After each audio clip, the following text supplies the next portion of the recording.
La Chine, terre de traditions ancestrales et de modernisation rapide, ne cesse de surprendre. Au milieu des métropoles animées et des campagnes sereines, existe un phénomène social particulier, les marchés aux rencontres.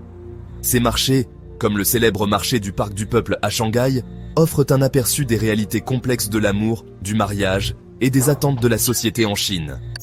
Imaginez des rangées de parapluies, chacun affichant un profil manuscrit, non pas pour un produit, mais pour un conjoint potentiel. Parents et proches se rassemblent, impatients de trouver le bon partenaire pour leurs fils et filles célibataires. Ces marchés sont plus que de simples spectacles curieux. Ils reflètent des angoisses et des pressions sociétales plus profondes. Dans un pays aux prises avec un tissu social en rapide mutation, ils représentent un mélange de tradition et de pragmatisme, une quête désespérée de connexion dans un monde de plus en plus défini par l'ambition et la réussite individuelle. Pour comprendre l'émergence des marchés aux rencontres, il faut se plonger dans le passé récent de la Chine. La tristement célèbre politique de l'enfant unique, promulguée en 1979 et ayant duré plus de 3 décennies, a eu un profond impact sur la démographie du pays. Cette politique, combinée à une préférence traditionnelle pour les fils, a entraîné un déséquilibre important entre les sexes. Ce déséquilibre a créé un surplus d'hommes, et les femmes célibataires sont souvent étiquetées « shengnu » ou « reste ». La pression sociale pour se marier, en particulier pour les femmes, est immense. La piété filiale, pierre angulaire de la culture chinoise, veut que les enfants, surtout les fils, se marient et aient des héritiers, assurant ainsi la continuation de la lignée familiale.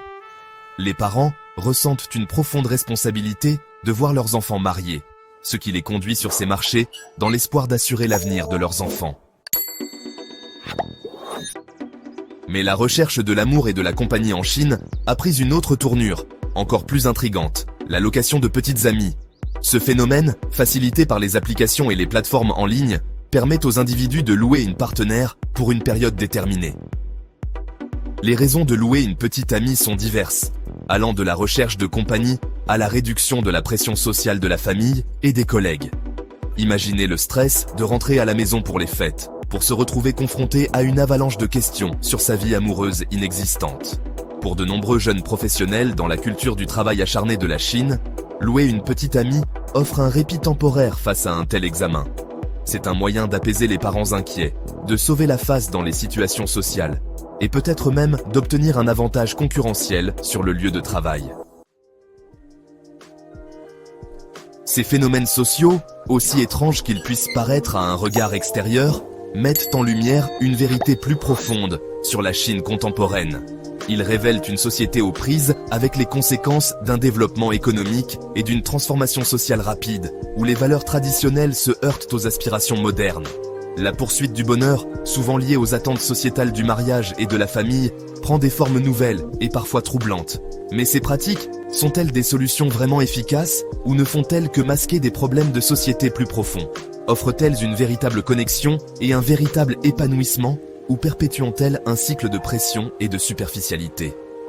Alors que la Chine poursuit sa marche vers le XXIe siècle, ces questions persistent, nous invitant à réfléchir sur l'évolution de la dynamique de l'amour, de la famille et du bonheur dans un monde globalisé.